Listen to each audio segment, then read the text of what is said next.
We need to have a serious talk about timelines, because honestly I'm starting to think they might exist.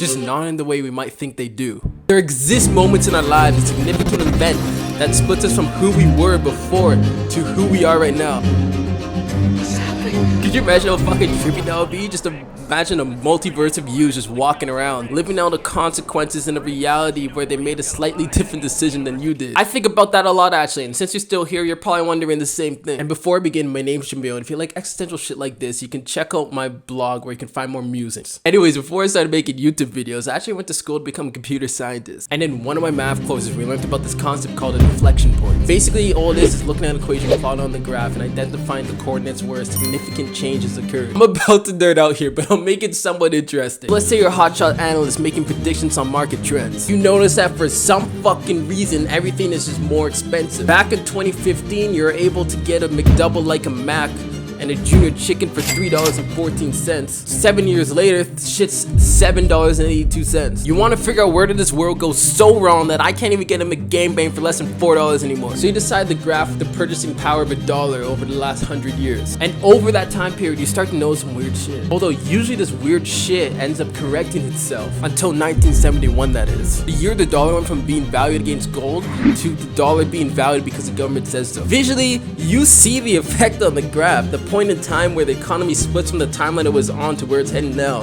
An event so significant that to this day, 50 years later, we still have not recovered from it. Since we're human beings, we operate a little differently, obviously. Our formula on why we do things can't be reduced to simply plotting our entire life events on a graph. I mean, that would probably work, but there's no way we would fucking remember that much. Plus, we have emotions. At the point where a decision and our human formula meet, the outcome of that equation either fucked up your life or changed your life for the better. The best we could do is identify our own inflection point and reverse engineer how to make the choices to get on that timeline we want to be on. That's all I could remember about mathematics because I dropped out shortly after. I don't know if this was the timeline where I was a computer scientist, maybe I could have gone a little bit more deeper into it. Now here's where things get weirder.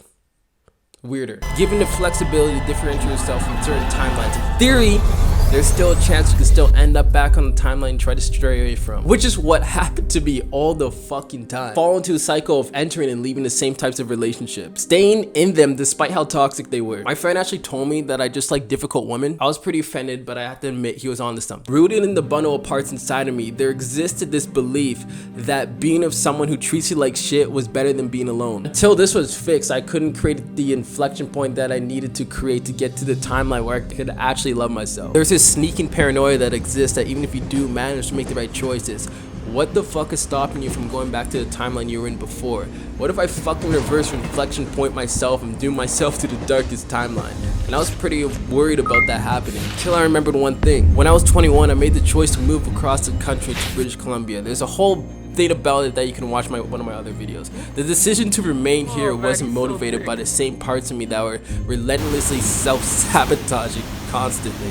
There was a different part taking charge. I've always been the type of person to make such a huge effort to control all the outcomes of my life just to align it to what I think I should be doing. In that process, I never actually ended up choosing myself. I only really did start studying computer science just because everybody expected me to go to school. I only stayed in those relationships longer than I should have because even though I would get treated like shit, I wouldn't put them at fault. But one thing I actually didn't realize when I decided to make that move was that for the first time ever, I was unintentionally learning how to choose myself and realized that there's actually no rules we need to follow and that it's just better to just be. Even though I still got lots to learn just by identifying those inflection points. Even if I briefly leave this timeline to go fuck up some Jamil's life by accident, it's freeing to know that I don't have to make the right choices as often as I thought that I did. Because in the grand scheme of things, nothing matters. But because nothing matters, you can explore and discover the endless possibilities of what does to you and exist in a timeline where you want to be. And thank you so much for watching my video. Make sure you check my blog because I don't post much on here. I don't have an upload schedule really. Because I don't know, you got my TikTok,